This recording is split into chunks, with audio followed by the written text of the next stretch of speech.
Very good morning students, कैसे हो आप सर। स्वागत है आपका हिंदी क्लास में। आज हम पढ़ेंगे ग्रामर, जिसमें हम पढ़ेंगे अविकारी शब्द। तो आज का हमारा विषय क्या है?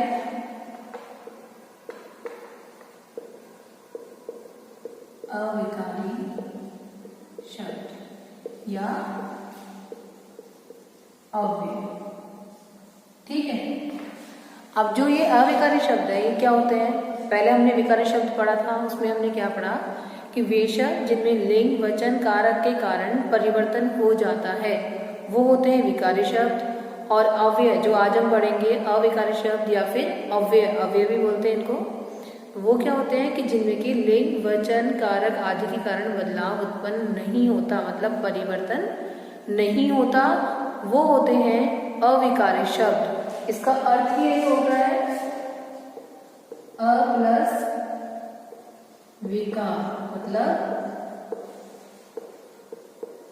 परिवर्तन न होना। समझ में आया? मतलब अविकार का अर्थ क्या हो गया? परिवर्तन ना होना। तो इसकी परिभाषा क्या हुई? वे शब्द जिनमें की लिंग वचन कारक के कारण कोई परिवर्तन नहीं होता वे होते हैं अविकारी शब्द। इसकी परिभाषा देखते हैं। वे शब्द जिनमें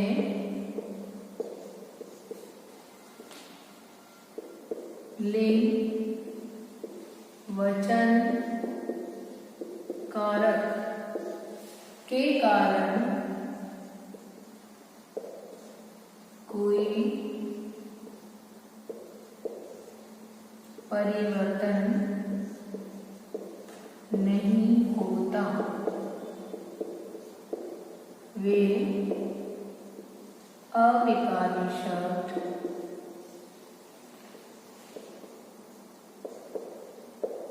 कहलाते हैं। ठीक है। जिनमें कि लिंग वचन कारक के कारण कोई परिवर्तन नहीं होता वे होते हैं अविकारी शब्द। अब देखिए अविकारी शब्द के भेद कितने होते हैं? चार। कितने होते हैं? चार। इसके भेद होते हैं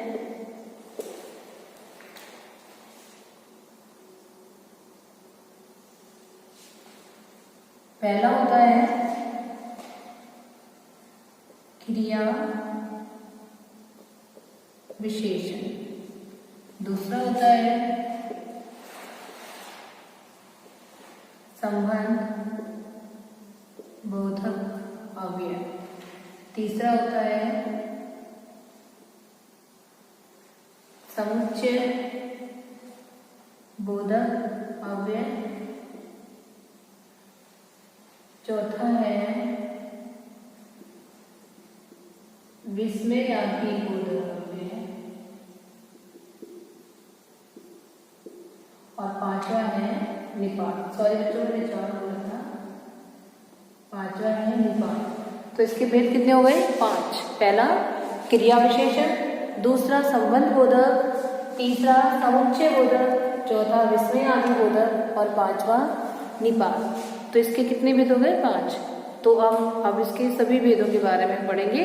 तो पहला जो भेद है क्रिया विशेषण, उसके बारे में देखते हैं। तो क्रिया विशेषण क्या होता है? क्रिया हमने पढ़ा कि वे शब्द जिनसे किसी कार्य के करने या होने का बोध होता है वो होते हैं क्रिया। और विशेषण क्या होते हैं? वे शब्द जो कि विशेषता बताते हैं। ठीक है। विशेषण होता है वो तो क्या करता है? विशेषता बताता है, और क्रिया कार्य के पुण्य का बोध करवाता है। तो अब दोनों को जोड़े क्रिया विशेषण, तो इसकी परिभाषा क्या बन गई कि वे शब्द जो क्रिया की विशेषता बताते हैं। विशेषण मतलब विशेषता, तो क्रिया विशेषण क्या हो गए? वे शब्द जो क्रिया की विशेषता बताते हैं वो होते हैं क्रिया विशेषण। तो इसके बारे में देखें हम। अब जो इसका पहला भेद है वो क्या है?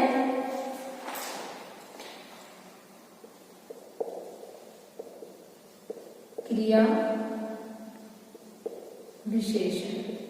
ठीक है। तो इसकी परिभाषा क्या हो गई?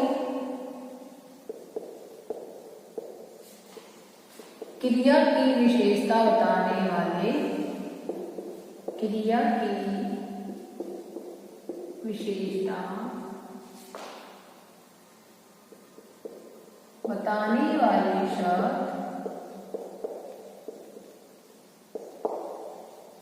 क्रिया विशेषण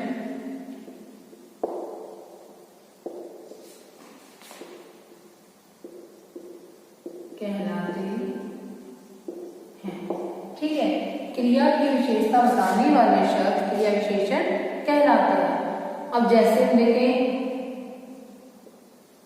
बच्चा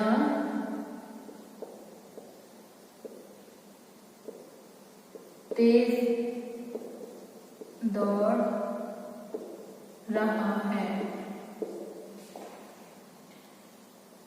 राम ज्यादा खाता है। अब देखिए, हम तेज किसके लिए आया है? बच्चे के लिए नहीं आया, किसके लिए आया है? दौड़ने के लिए आया है। तो ये क्या हो गया? क्रिया। तो ये क्रिया के बारे में बता रहा है, तो ये क्या हो गया था? जिसमें क्रिया विशेषण। समझ में आया? राम ज्यादा खाता है। अब ज्यादा किसके लिए आया है? खाने के लिए, क्रिया के लिए आया है। तो ज्यादा भी यहाँ पे क्या हो गया? क्रिया विशेषण। समझ में आया? तो जो शब्द क्रिया की विशेषता बताते हैं वो होते हैं क्रिया विशेषण। अब इसके जो भेद हैं, इसके 4 भेद हैं, उनके बारे में पढ़ते हैं। तो क्रिया विशेषण के 4 भेद होते हैं। कौन कौन से भेद होते हैं? पहला जो भेद है वो है कालवाचक क्रिया विशेषण। ठीक है, अब कालवाचक क्रिया विशेषण में क्या होता है? काल का अर्थ क्या होता है? समय। काल का अर्थ क्या होता है? समय। तो मतलब जो शब्द क्रिया की काल संबंधी विशेषता के बारे में बताते हैं वो होते हैं कालवाचक क्रिया विशेषण। एग्जाम्पल के आधार पर समझेंगे हम इनको। जैसे पहला हम देखें, क्या तुम कल लौटोगे? तो कल किसके लिए आया? लौटने के लिए। तो ये क्या हो गया? क्रिया विशेषण। मोहन प्रतिदिन खेलता है। तो ये भी किसके लिए आया है? समय के लिए। तो इसके आधार पे क्रिया विशेषण की परिभाषा क्या होगी? कालवाचक क्रिया विशेषण की, कि वे शब्द जो क्रिया की काल संबंधी मतलब समय संबंधी विशेषता के बारे में बताते हैं वो होते हैं कालवाचक क्रिया विशेषण। काल का अर्थ क्या हो गया? समय। समझ में आया? तो क्रिया की काल संबंधी विशेषता के बारे में बताते हैं वो होते हैं कालवाचक क्रिया विशेषण। अब दूसरा हम देखें इसका उदाहरण, भेद। दूसरा भेद क्या है इसका? स्थानवाचक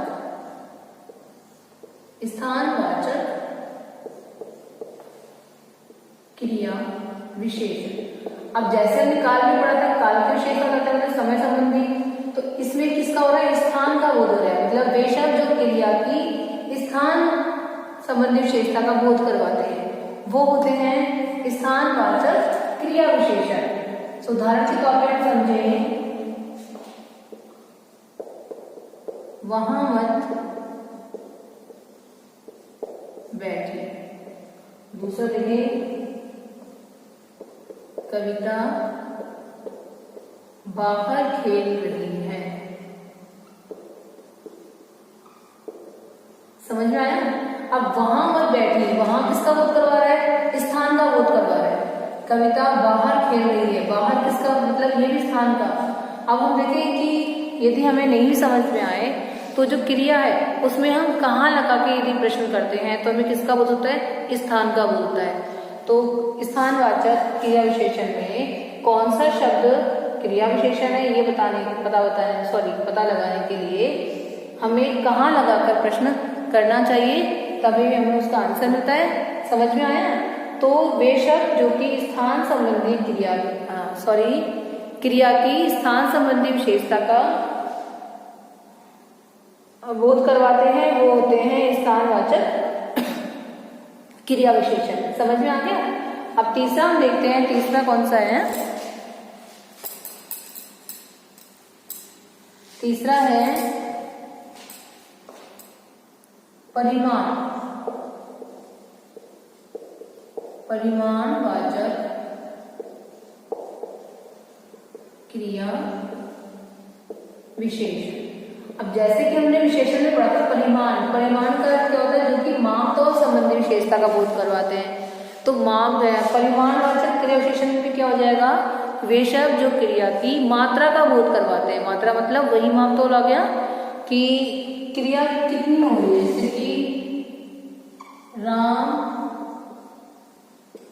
ज्यादा खाता है।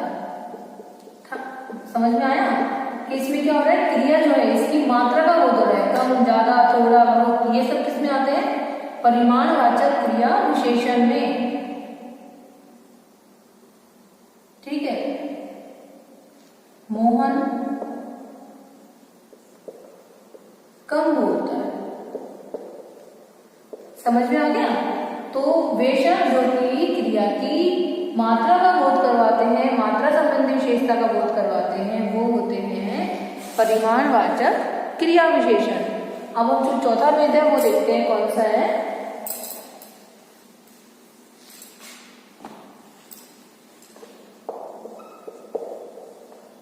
रीतिवाचक, रीतिवाचक क्रिया विशेषण।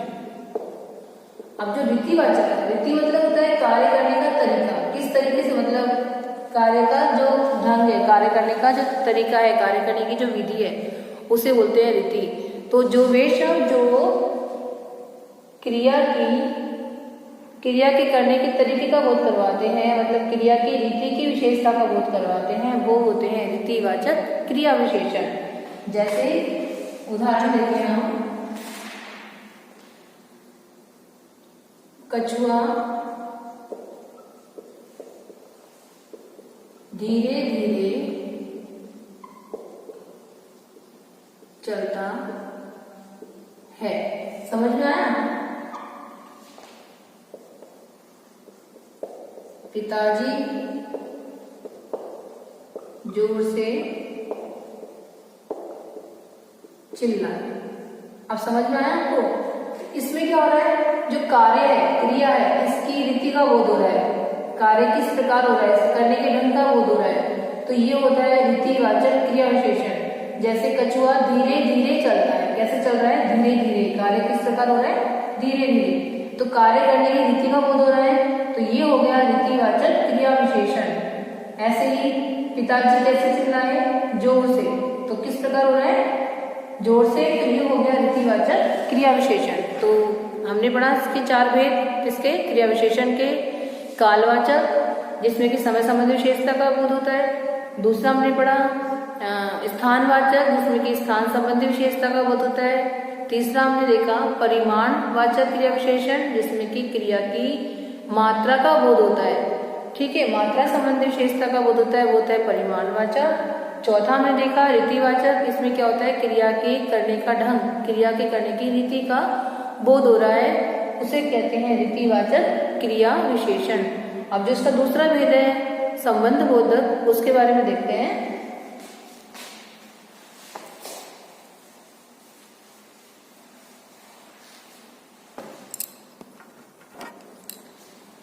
दूसरा इसका भेद है संबंध बोधक। ठीक है, तो संबंध बोधक मतलब संबंध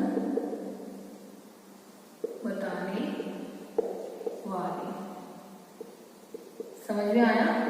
संबंध बोधक का अर्थ क्या हो गया? संबंध बताने वाले। जैसे हम उदाहरण देखें कुछ, छत के ऊपर बिल्ली बैठी है, घर के पीछे पेड़ है। ठीक है, और देखो बनाना, चाकू के द्वारा फल काटो। घर के भीतर सांप है। समझ में आ गया? तो ये क्या हो रहा है? के ऊपर, के पीछे, के द्वारा, के भीतर, ये क्या कर रहे हैं? वाक्य में आए संज्ञा और सर्वनाम शब्दों के बीच संबंध बता रहे हैं। समझ में आ गया? संबंध बोधक अव्यय क्या होते हैं? वाक्य में आए दो शब्दों, मतलब संज्ञा और सर्वनाम शब्दों के बीच, या तो संज्ञा हो सकती है, दोनों शब्द संज्ञा हो सकते हैं, संज्ञा और सर्वनाम शब्दों के बीच संबंध बताते हैं, वो होते हैं संबंध बोधक अव्यय। और हमेशा देखना संबंध बोधक अव्यय के साथ के या से जुड़ा हुआ रहता है। समझ में आ गया? के ऊपर, के पीछे, के द्वारा है तो क्या हो गया? संबंध बोधक अव्यय। तो संबंध बोधक अव्यय क्या होते हैं? वे शब्द जो कि वाक्य में संज्ञा और सर्वनाम शब्दों के बीच संबंध बताते हैं। तो इसकी परिभाषा देखें एक बार। इसकी परिभाषा हो गई, जो शब्द संज्ञा व सर्वनाम शब्दों के साथ जुड़कर वाक्य के दूसरे शब्दों के साथ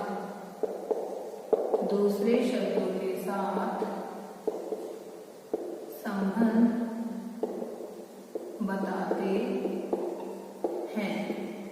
वे होते हैं संबंध बोधक अव्यय। समझ में आ गया? कि वे शब्द जो संज्ञा और सर्वनाम शब्दों के साथ जुड़कर वाक्य में दूसरे शब्दों के साथ संबंध बताते हैं, वो होते हैं संबंध बोधक अव्यय। अब जैसे हम देखें कि जो हमने देखा क्रिया विशेषण, क्रिया विशेषण में क्या होता है कि जो शब्द विशेषता है, जैसे राम बाहर बैठा है। समझ में आ गया? तो क्रिया विशेषण में क्या होता है कि जो विशेषण है वो क्रिया के पहले आता है। समझ में आ गया? ये किसमें? क्रिया विशेषण है। और जो संबंध बोधक अव्यय में क्या होता है कि दो संज्ञा शब्दों के बीच आता है। जो विशेषण है वो क्रिया से पहले ना आकर दो संज्ञा शब्दों के बीच में आता है। जैसे राम के आगे मोहन बैठा है। समझ में आ गया? तो क्रिया विशेषण में तो क्या होता है, जो विशेषण है वो क्रिया से पहले आता है। और संबंध बोधक अव्यय में क्या होता है, दो संज्ञा शब्दों के बीच में संबंध बोधक आता है। तो संबंध बोधक अव्यय समझ में आया कि वे शब्द जो कि संज्ञा और सर्वनाम शब्दों का वाक्य में आए दूसरे शब्दों के साथ संबंध बताते हैं, वो होते हैं संबंध बोधक अव्यय। अब तीसरा हम देखते हैं समुच्चय बोधक अव्यय। समुच्चय बोधक अव्यय क्या होते हैं? जो दो वाक्य या दो शब्दों को आपस में एक साथ जोड़ते हैं, मतलब वाक्य में आए दो शब्दों को या दो वाक्यों को आपस में एक साथ जोड़ते हैं, वो होते हैं समुच्चय बोधक अव्यय। तो तीसरे के बारे में हम पढ़ते हैं।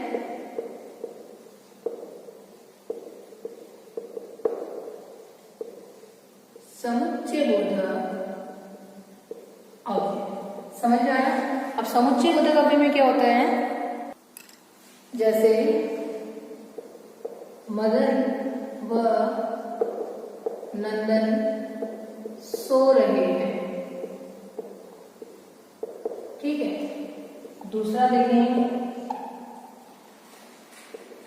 बस रुकी और सवारी उतरी। तीसरा देखें, आज रविवार है इसलिए छुट्टी है। चौथा, आप ठंडा लेंगे या गर्म। अब समझ में आया कि जो ये है, ये क्या कर रहे हैं, ये शब्द है वह दूसरे में बस रुकी और सवारी उतरी और इसलिए या, ये क्या कर रहे हैं कि दो शब्दों को, वाक्य में दो शब्दों को या दो वाक्यों को आपस में जोड़ रहे हैं, तो वो होते हैं समुच्चय बोधक अव्यय, जो कि दो शब्दों को, वाक्य में आए दो शब्दों को, दो या दो पदों को या फिर दो वाक्यों को आपस में जोड़ते हैं या अलग करते हैं, वो होते हैं समुच्चय बोधक अव्यय। जैसे इसमें है आप ठंडा लेंगे या गर्म, अब या इन दोनों में से एक को बता रहा है, तो ये क्या हो गया, अलग करने का बोध करवा रहा है। मदन व नंदन सो रहे हैं, इन दोनों को जोड़ रहा है, तो समुच्चय बोधक अव्यय क्या हो गए कि वे शब्द जो वाक्य में आए दो शब्दों को या दो वाक्यों को आपस में जोड़ते हैं या अलग करते हैं, वो होते हैं समुच्चय बोधक अव्यय। अब इसके दो भेद हैं, वो कौन कौन से वो देखते हैं।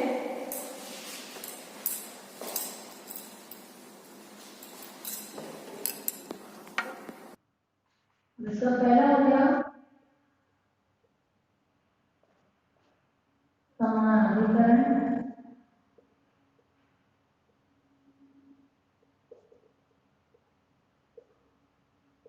समुच्चय बोधक।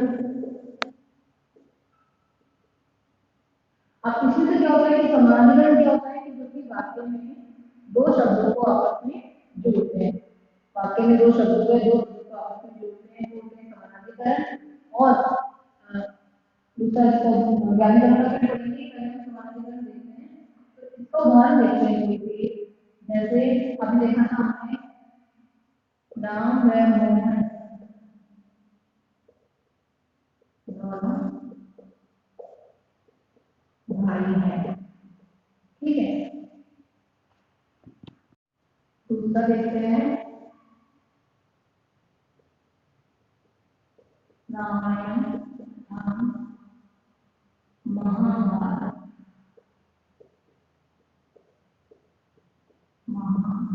महाकाव्य, ठीक है।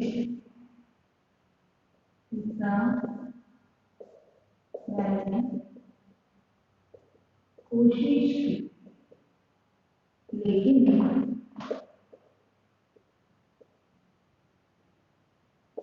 काम नहीं बना।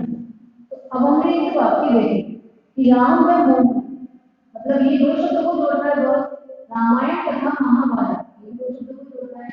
मैंने कोशिश की लेकिन काम नहीं बना, तो लेकिन करके ये दो वाक्यों को जोड़ रहा है। तो समानाधिकरण समुच्चय मतलब क्या होते हैं, वे शब्द जो कि दो या दो से अधिक शब्दों को, पदों को या उपवाक्यों को आपस में जोड़ते हैं, वो होते हैं समानाधिकरण समुच्चय बोधक। समझ में आ गया कि दो या दो से अधिक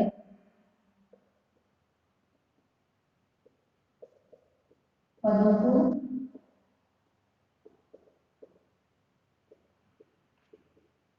शब्द या उपवाक्यों में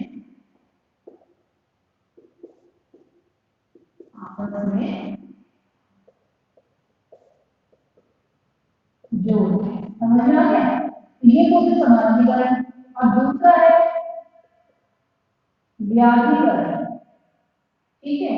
दूसरा है व्याधिकरण समुच्चय बोधक। अब इसमें तो क्या होता है, दो शब्दों को दो शब्दों से दो वाक्य को जोड़ता है। अब व्याधिकरण में क्या होता है, दो या दो से अधिक आश्रित उपवाक्यों को आपस में जोड़ते हैं, वो होते हैं व्याधिकरण। मतलब जो वाक्य दूसरे वाक्य पर आश्रित होता है वो होता है आश्रित उपवाक्य। तो व्याधिकरण क्या होता है कि जो वे शब्द जो दो या दो से अधिक आश्रित उपवाक्यों को आपस में जोड़ते हैं, वो होते हैं व्याधिकरण समुच्चय बोधक। जैसे हम देखते हैं उदाहरण, माँ ने कहा कि तुरंत आ जाओ, ठीक है।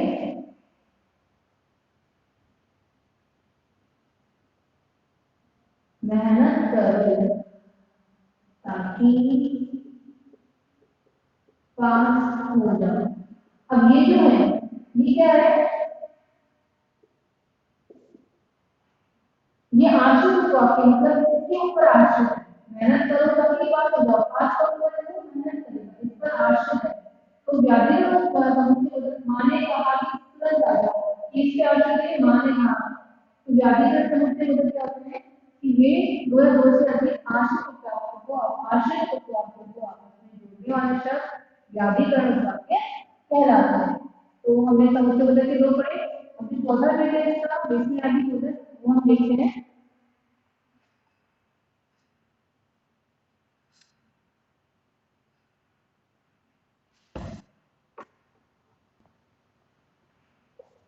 चौथा है जिसमें आदि बोधक समझना। विषय बोधक हमने पहले पढ़ा हुआ है कि विषय जो हमारे मनोभावों को प्रकट करते हैं, मतलब शोक, घृणा, दुख, इन सब के मतलब हमारे जो मन के भाव है उनको प्रकट करने वाले शब्द कौन से होते हैं? विषयादि बोधक अव्यय। जैसे हमारा कोई भी हर्ष का भाव है, वाह अरे ना, वाह मजा आ गया, और खुशी का है, दुख का है, घृणा का है, इस तरह से जो भी हमारे मन को प्रकट करते हैं शब्द वे कहलाते हैं विषयादि बोधक अव्यय। जैसे उदाहरण देखें हम, पहला हमने देखा कि हाय,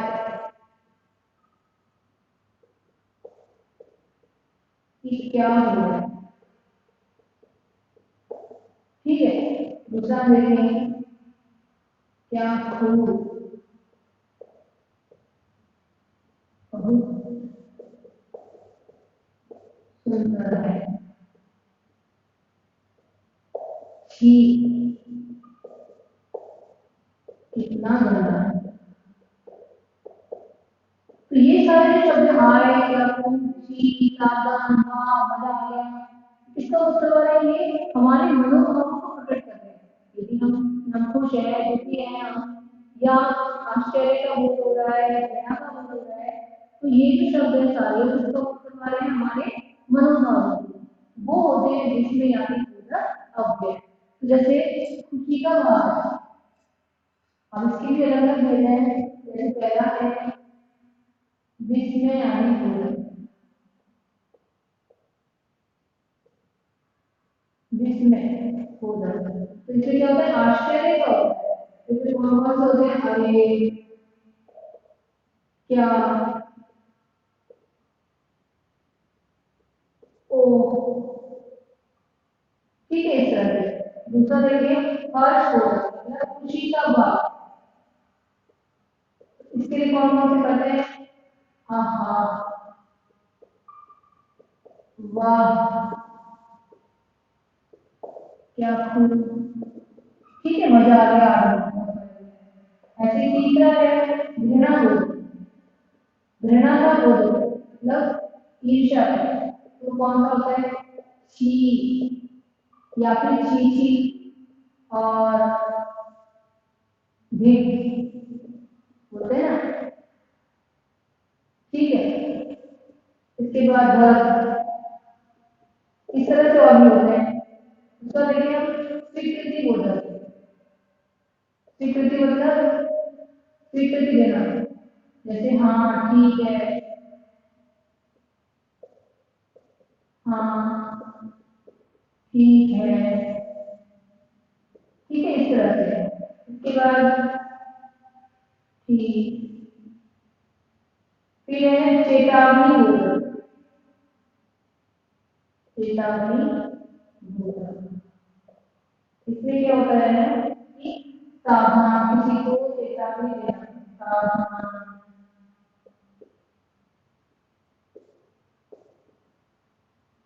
होशियार, ठीक है, इस तरह से। छठा है शोक बोधक, मतलब इसमें हाय,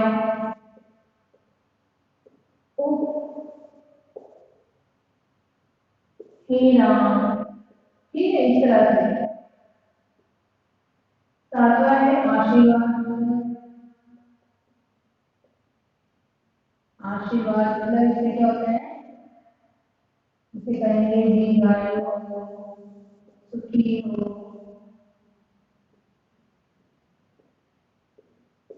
ठीक है, फिर आता है भय विभर, मतलब डर का भाव। भय विभर, जैसे बाप रे, ठीक है, अरे अरे, बहुत सारे होते हैं। ऐसे ही नवा में संबोधन बोधन, संबोधन बोधन, ये होता है तो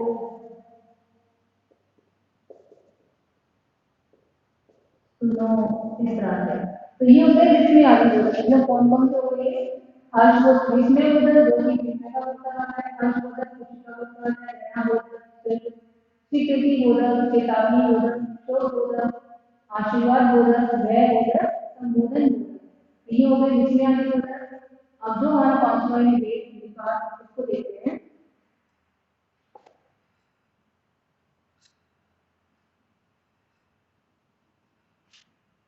पांचवा वेद है हमारा निपात। अब निपात में क्या होता है, निपात में क्या होता है कि वे मतलब जो व्यक्ति किसी पद की बात करता है उसके अर्थ को मतलब सबल बना देते हैं, बल प्रदान करते हैं, वो अपने निपात कोई भी शब्द होता है उसके साथ लगकर उसके बाद लगकर उसका जो अर्थ होता है उसको बल प्रदान करते हैं, उसको सबल बनाते हैं, वो होते हैं निपात। जैसे कि आपको भी पुस्तक पढ़नी है तो आपको भी किससे बल प्रदान करना ही है। मोहन को ही नाम मिलेगा, मोहन को भी, तो ये इससे बनकर बल प्रदान कर रहा है। वह मुझसे गोला तक नहीं, तो ये सब जो होते हैं बात जो होते हैं क्या करते हैं कि किसी भी पद की बात करते हैं और उसके अर्थ को बल प्रदान करते हैं। आपको ये मतलब नहीं लगी आपको प्रदान, तो इसको बल प्रदान कर रहा है, सबल बना रहा है, इसको इस पे बल दे रहा है, तो ये होते हैं जो कि किसी भी पद की बात करते हैं पर बल देते हैं, उसको सबल बनाते हैं, जो होते हैं ये बात, जैसे भी, तक, ही, मात्र। ठीक है, ये हो गई बात। तो आई होप आप सबको समझ में आएगा। आगे बढ़िए। तो अब जो इससे संबंधित एक्सरसाइज है आप उसको एक बार करें अपने कॉपी में और उसको समझिए।